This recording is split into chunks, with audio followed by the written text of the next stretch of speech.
Awukusho sweet. Yini inkinga yakho kanti unjani manje? What do you mean njani? Kondoro? Like ithini angisho ngikhuluma ngobuso bakho mina wazamba ubuso. Ukhuluma ngani? Ithini indaba yakho kanti nomuntu wakho okumele ujole naye? Kwakunini usingle?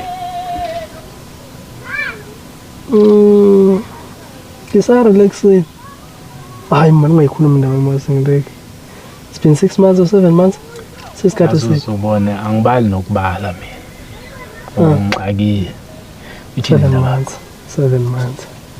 Na ngirelaxile wena social ngirelaxile. Ngilenda ukuthi ngithole umuntu alright. Because ngisafuna ukulunga iziphonza nje sinome kanjani amantombazanini like at least ngithole umuntu alright. Awuwe deep wenabe.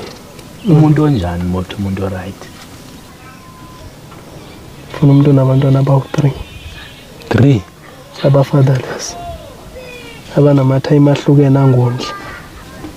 Ngifuna umuntu osehethekile mfethu like ngifuna umuntu osehete ngale ndlela yokuthi usencamile othandweni, umuntu osezwazinikela nakemakhehleni.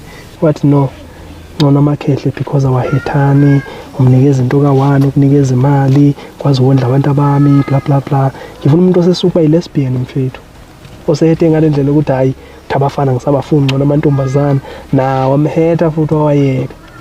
Funa lolo hlobo. Then ngimqedele.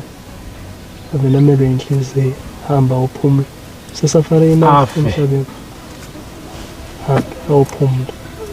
Phela manje mfethu analo mqondo ombi.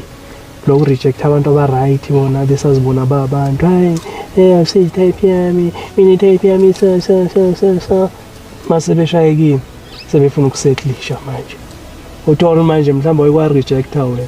So uyabuya kuye usekutshela ukuthi yena usefuna ukusettlisha kodwa manje wayibone ngathi uyinto engelutho. So ngifuna lelo hlobo ke manje ngiyagidinga. Madoda hlakanithile yazi ne-point. Funa lelo hlobo ke. Sweet. Hayi ngiyalungisa manje ngilungisa umhlaba. Ngikhuluma iqiniso. So bengiqeda ngabo manje. Yobaphumuza bahetheke kwanele emhlabeni kaNkulunkulu. Yabaphumuza. Na nje